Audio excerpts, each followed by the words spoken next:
Well, folks, I think it's safe to say that it's been quite the taxing week for most of us, with millions of workers around the UK facing a hike in national insurance contributions. At the same time as the worst cost of living crisis for generations tearing inflationary chunks from our bank balances. But we're not talking about that struggle in the press today. We're talking instead about the tax struggles of Akshata Murthy, Chancellor Rishi Sunak's wife. A tax debate that's led to a decision by Murthy to pay UK tax on dividends from her 690 million quid stake in an Indian big tech company founded by her dad. Personally, I think it's wrong to go after a politician's wife. His wife and children aren't sitting around the Treasury table deciding whether or not to hike taxes, and it should be said that there's no suggestion of any wrongdoing here as far as the law's concerned.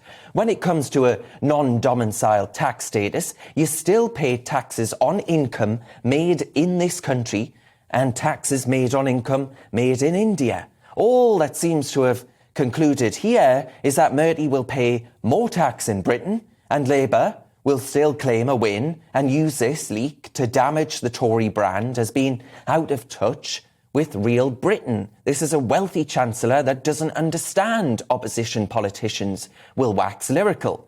When a tax status of a private individual is revealed in an unprecedented leak, I'm minded to say that someone is baying for Sunak's political career here, especially ahead of May's local elections. Local elections that, it's safe to say, could potentially be disastrous for a beleaguered mid-term government.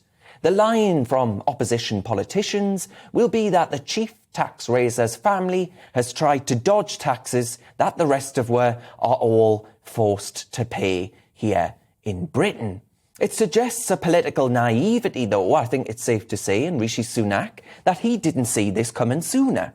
I remember a scene from a Conservative Party conference in which Boris Johnson was handed a non-reusable coffee cup, only to have it snatched from his hands by an aide next to him before he could take a single sip from this non-environmentally friendly receptacle and be photographed doing so. Rishi Sunak should have seen this coming. He should have realised that his family's tax affairs would be his non-reusable coffee cup, and have had the foresight to actually dispose of it earlier in his career.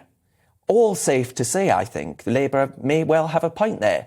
I do fear, though, that we're much too quick to lurch to the politics of envy here, forgetting that one person's poverty isn't caused by one person's wealth.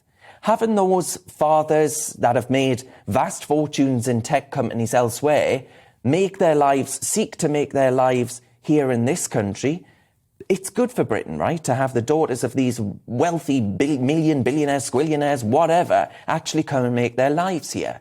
One minister reportedly told The Times that Sunak was simply too rich to be Prime Minister. Well, I'm sorry, but how rich is too rich? Personal wealth doesn't dictate a person's understanding of how things like energy bills and taxes impact those at the very bottom. I dare say, folks, controversially though this may be, that millionaire Sunak understands, he gets the plight of a family in County Durham more than most of the middle classes in our country that perhaps are reading certain newspapers. We simply must not become a nation that shuns high wealth individuals out of envy or spite, dismissing the wealth as being unable to understand. Many of us feel a deep sense of solidarity with the people of Ukraine, for example, but we've never been there. Yet we'd like to assume that we understand that life must be pretty awful if Russians waltz into a nation with rockets and rifles.